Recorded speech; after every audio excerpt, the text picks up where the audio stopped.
Hey, what up, everybody? Welcome to, well, this is the last day of the year of 2024, but you might see this in 2025. But this is my year-end video, and I'm going to talk about my fleet of cars, what's the plan for next year, and just let's get up to speed. So today we're going to go my favorite spot, BMW S curated, and bring the old E30 for them to go take a look at and do some minor repairs. So I introduced you guys to this car a couple years ago. I still drive it a bunch. I didn't drive it much in 24 because it finally had old car problems. Mainly upper timing cover is leaking, so there's oil everywhere. Had some trim problems. But in the past year though, it also got a new water pump. It had new struts replaced again because the one I had was frozen on there, and a bunch of other little problems. So let's hop in the car, let's take a little ride, and we'll talk a little more. So one of the issues now that I need to solve in this car is the slave cylinder starting to go out, and I need to get that replaced. So it's another reason why I don't drive it as much, because heck, this could go out at any point and I could just be stuck in a gear. Hopefully not anything taller than third, because the 318 doesn't have that much torque and I'd probably be stuck. Also, I need wipers. All right, so let's get this guy started.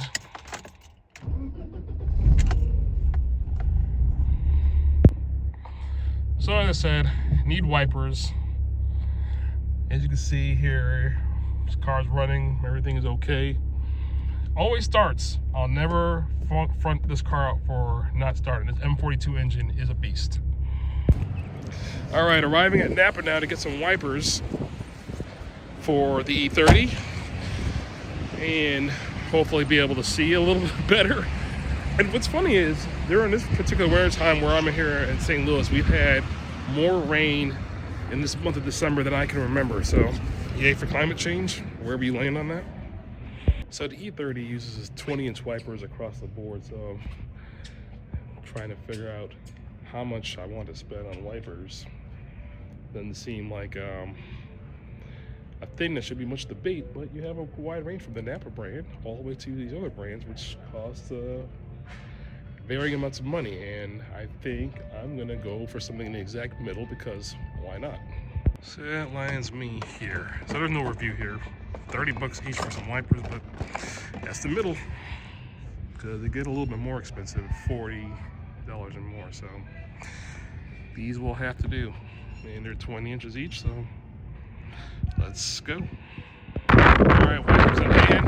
Now I'll have to go check on my peeps at BMW to get another piece of the puzzle here today, so we can finish this E30 quick update, which is I replaced this drip railing, and there's special clips to go here, so we've been holding on with tape, but those clips are in, so let's go get those installed and call it done, and we'll move on to the next.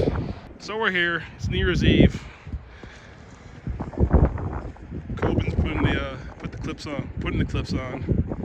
Jack's leaving, and I'm putting new wiper blades on. Very simple, and I'm not going to demonstrate it because you all who are watching should know how to do this.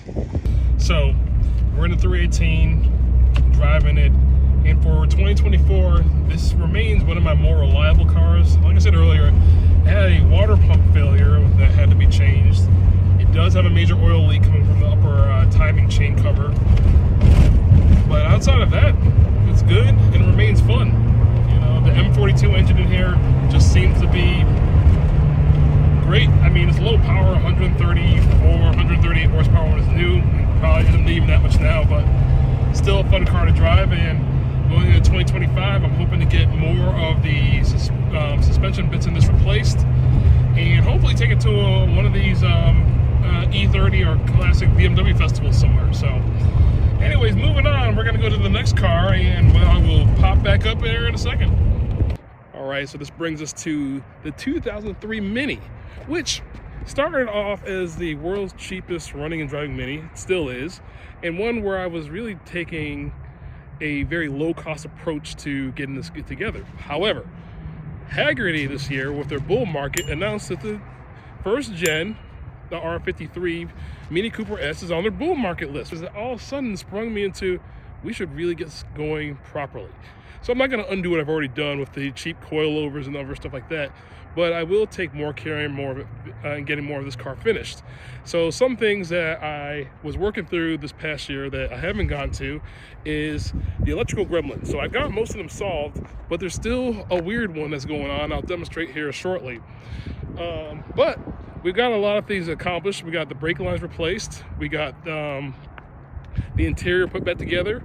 We have got it pretty much running. It's pretty stable, except for, like I said, the electrical hiccups. And what's left to do is it needs to have the tie rod, the control arm bushings changed, which apparently on the Mini, you got to lower the whole front subframe. Supercharger needs to be rebuilt. So I got a rebuild kit coming in for that.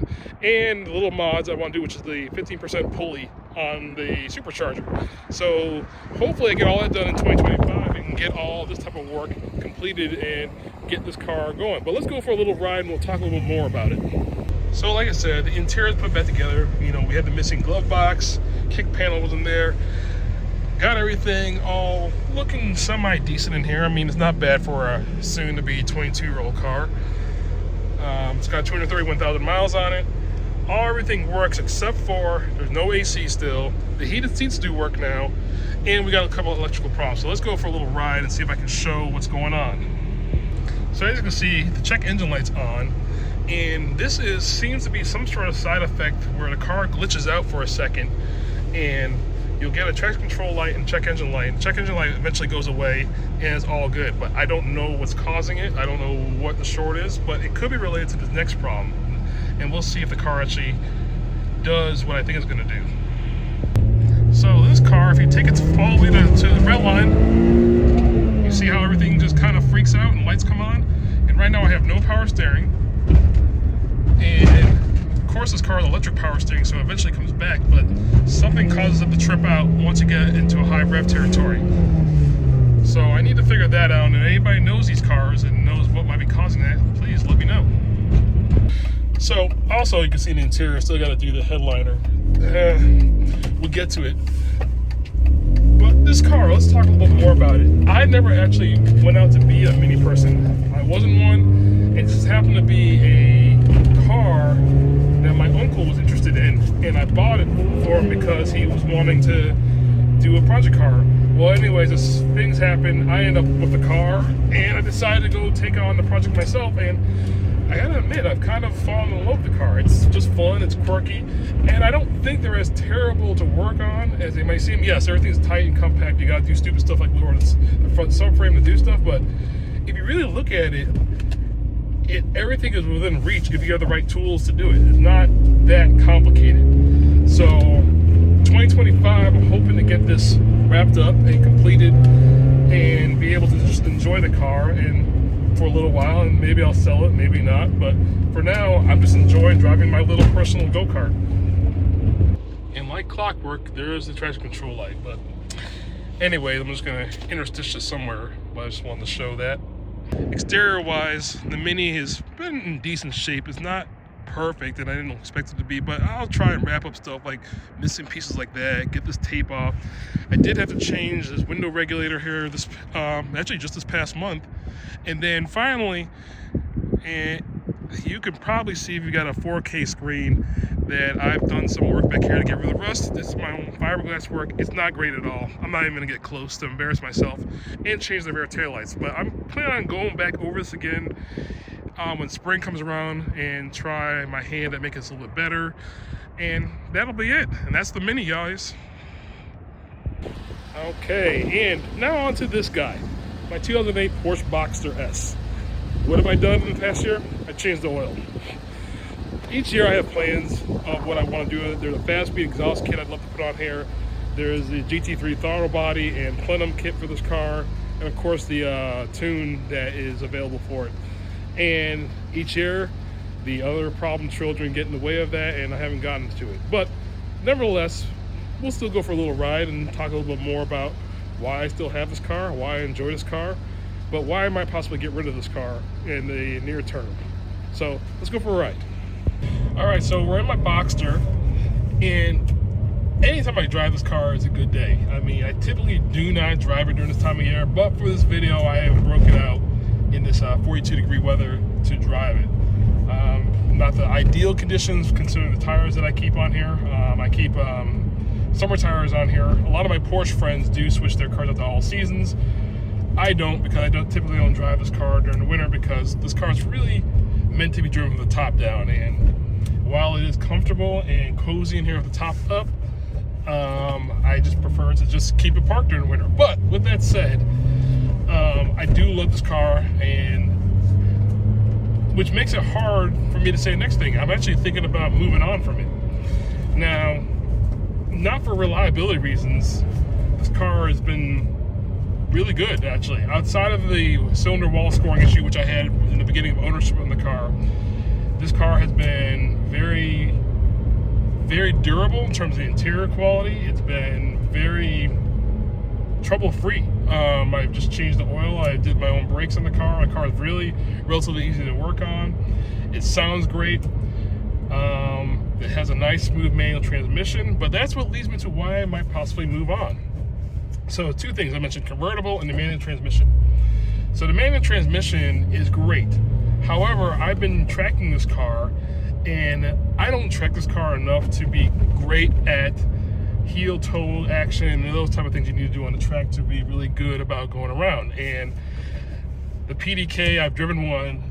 It's just easy. That's all I can really say about it. It's a no-brainer to do everything you need to do, and perhaps that might be the best move. And also, second to that, and maybe just as important, in my house, every car is basically a manual transmission car, except for like the GLS and my wife's car. And I do have a significant other, my wife, who does not drive a manual transmission car, and I'd like her to be able to drive one of these fun cars. And so a PDK Porsche is what I'm potentially after. Maybe a Cayman an older 981 Cayman GTS, or even a Boxster with a PDK, and I might make that move. I'm not 100% sure yet.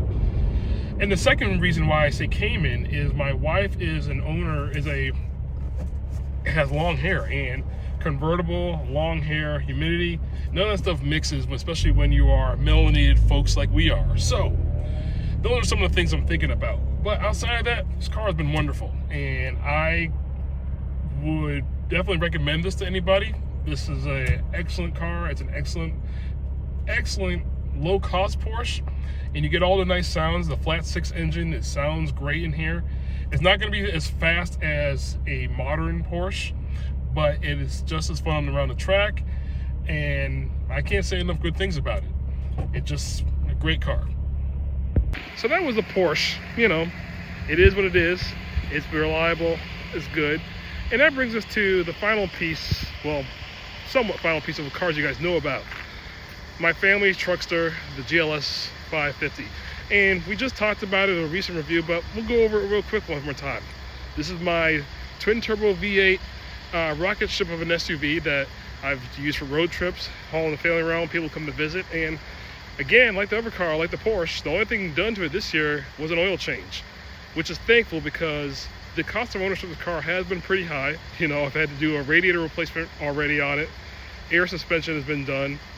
And so I was glad that 2024 left me alone to just do an oil change. But let's go for a quick ride. So it was at this point I realized while editing that apparently my microphone was not working at all during this part of the recording. But I'll go over real quickly what I said, which was really enjoyed having this GLS 550. It's super comfortable, super plush. It's a nice vehicle to go in. It's smooth, but it has a couple things to go with it. Again, I already talked about the total cost of ownership. It's a little high, but that's to be expected with a vehicle at this cost. Also, fuel efficiency isn't that great, you know.